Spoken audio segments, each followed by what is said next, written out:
Hello students, আজকে আমি সকাল সকাল এসে গেছি তোমাদের কিছু প্রশ্ন দেব বলে। প্রশ্নগুলো আমি বলেইছিলাম আগের দিন তোমাদের কিছু প্রশ্ন দেব, সেই প্রশ্নগুলোর উত্তর তোমরা আমাকে কমেন্ট বক্সে জানাবে। আচ্ছা দেখো, প্রশ্নগুলোর উত্তর তোমরা কিন্তু কমেন্ট বক্সে জানাবে, যেগুলো পারবে না আমি এই উত্তরগুলো দিয়ে দেবো। হ্যাঁ, কিন্তু অবশ্যই তোমরা প্রশ্নগুলো পড়ে কমেন্ট করবে।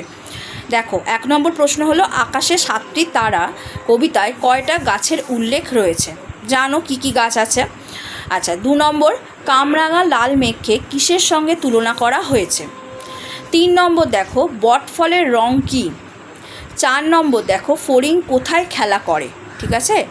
5 নম্বর, কবি কী না ছাড়ার কথা বলেছেন? 6 নম্বর, বন্দিশালায় কী জ্বালার কথা কবি বলেছেন? 7 নম্বর, বিষাণ শব্দের অর্থ কী? 8 নম্বর, দেবী চণ্ডীর আদেশে কী ধায়?